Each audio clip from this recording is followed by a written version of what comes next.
Kaisar Rusia kenapa disebut Tsar? Dari mana kata Tsar berasal? Apa arti kesaran bagi orang Rusia? Dan bagaimana kaisar-kaisar Rusia dinobatkan?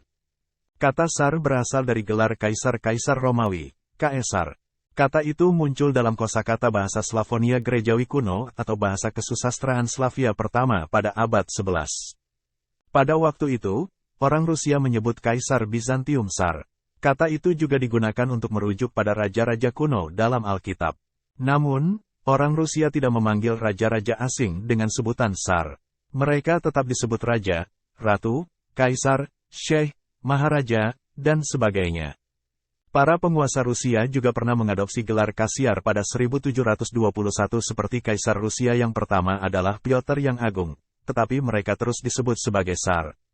Dalam komunikasi diplomatik, Pangeran Agung seluruh Rus, Ivan yang Agung, tahun 1440 sampai tahun 1505, menyebut dirinya Tsar, Imperator, dan Kaisar.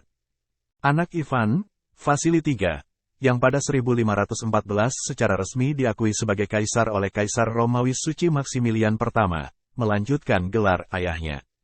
Namun, Tsar pertama yang secara resmi dinobatkan adalah Ivan IV pada tahun 1530 sampai tahun 1584 atau yang umumnya dikenal sebagai Ivan yang Mengerikan.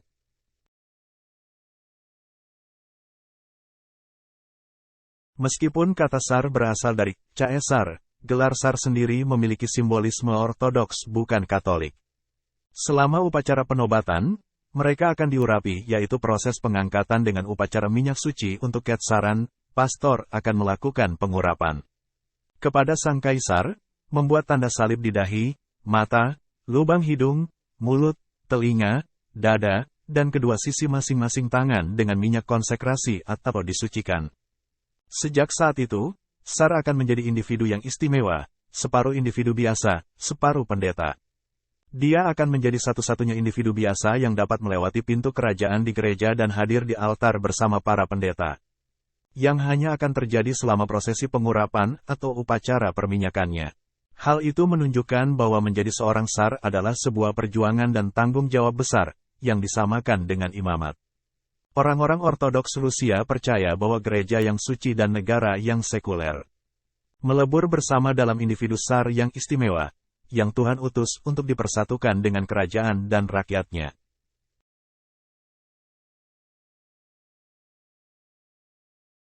Segera setelah naik tahta, sang penguasa baru mengambil semua hak istimewa dan tanggung jawab Tsar. Pelantikan, yang perlu dipersiapkan dengan cermat dan sangat mahal, seringkali dilakukan setahun setelah pengangkatan. Pelantikan Tsar Rusia berlangsung di Moskow. Upacara yang sangat besar, panjang, dan mewah itu berlangsung di hadapan para bangsawan Rusia. Tsar dan pendampingnya, Tsarina, jika ada berangkat dari Serambi Merah di Kremlin Moskow ke Katedral Asumsi. Di sana, sang Tsar akan diurapi oleh patriark atau pemimpin tertinggi gereja Ortodoks Rusia. Meski begitu, hanya Tsarlah yang boleh menempatkan mahkota di atas kepalanya sendiri.